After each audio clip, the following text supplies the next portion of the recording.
I told you that resonance frequency is 1 over 2 pi root NF.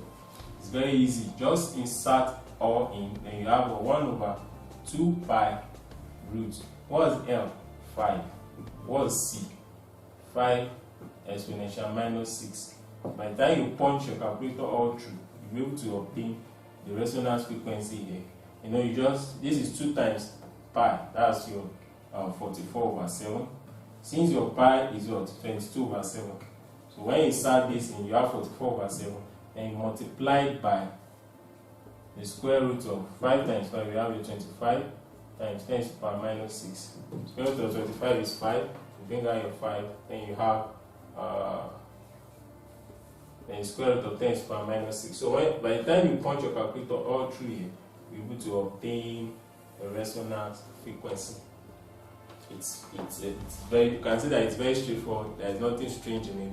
For number 3, the third questions, I'm going to break it down. Number 3 says a 5 microfarad capacitor.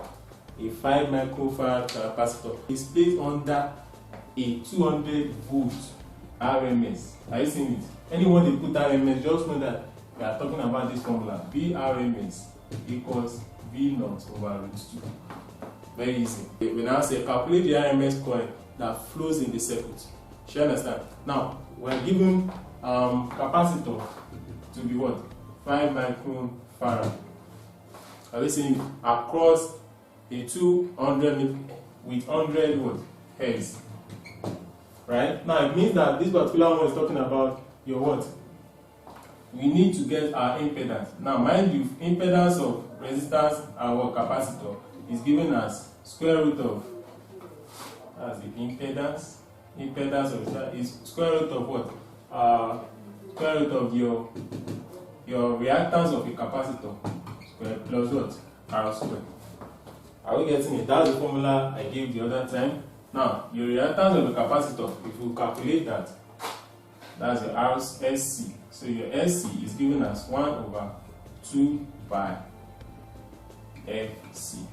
You know, we said XC is 1 over omega C.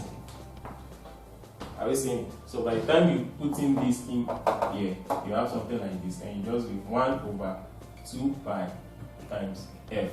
What's our F? 100. Then times our C. That's 5 times 10 to the power minus 6. So by the time you punch your calculator on that, you will obtain value of your XC. So it is the XC you fix in here, with respect to your what? Resistors that will be given.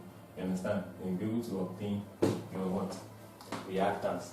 It depends on how you are looking at it. If you are looking at it that why is it this complex? It's not complex. By the time all you need to do is download, swallow in those formulas. It is the formulas that you now use to what? Solve them into. I've already given you the graph. The graphs for what? Your LC. I'm going to recall, I gave you the graph for LC, I gave you the graph for RC, I gave you the graph for LR. You understand? Those 3 graphs with respect to all their formulas. So when you go through that, you'll be able to solve one after the other. So that is all about that as regards the alternating coins. Now for our transformer, we need to base on a very good review on that. We have 2 good questions there. First question, say the transformer is connected to what? A 220 volts RMS supply. Now the primary coil, you must know your formula initially when we say your EMF primary over EMF of secondary must equal to number of over another. It's as simple as that. I gave this formula initially. Now from here, if the EMF of the primary from our calculation, you know, you have to know what the one is supplying and the one that is what? Accepting. Now, you have primary and we have secondary. And the secondary side is where your what? The power of volts is actually being supplied. This is the transformer now. That's something like this. And this is what? This is the primary and this is the secondary. Now, this is the point of supply and this is the point of what? Acceptance. You understand? So you must know all that. Now for your transformer, now you have your 220 volt RMS supply. Now the primary coil has 220 number of tons. So we are plotting this 220. Are you getting it? 220,000. The primary coil has 220,000 number of tons. 22,000 number of tons. Then we have and the secondary coil is found to be what? 20 volts. Secondary coil. For the secondary coil there is 20 volts. Are you seeing it?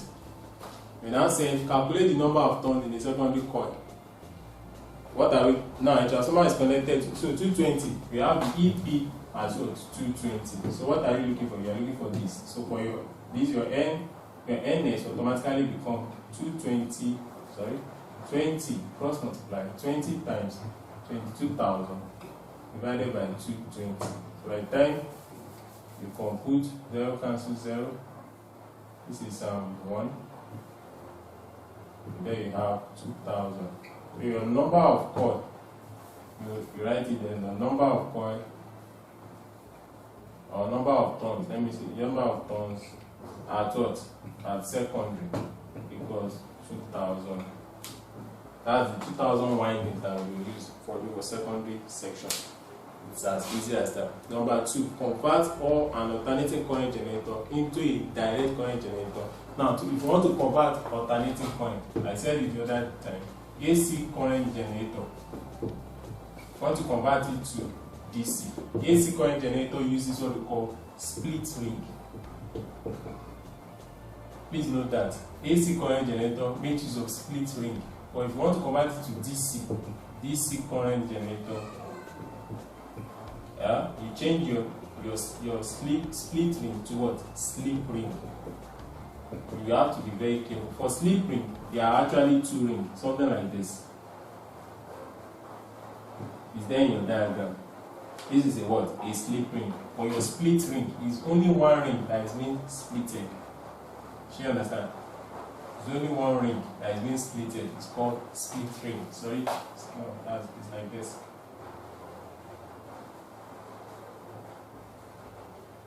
You splitted only 1 ring, but here 2 rings are actually working.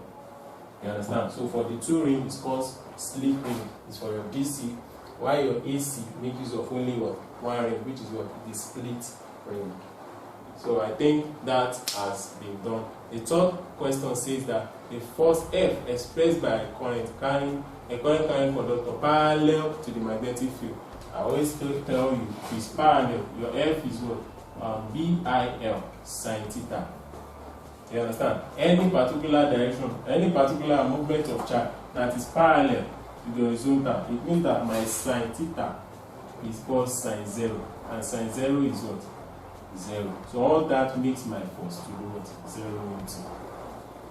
So that is that as regards our transformer and your alternating current. So I want to advise that as you go through all what we've done in our SS3 series, you don't stop here. Use this as a very good guideline to what? Also train you the more. I want to wish you all the best. For those that are trying to study physics, you can as well make this a standing point for you. Just use all this to what? Clear your what? O-level physics. And by the time you want to go to the advanced, then just make sure you get your JAMB record, your JAMB physics tutor or physics tutorial as well. You'll be given the advanced level tutorial.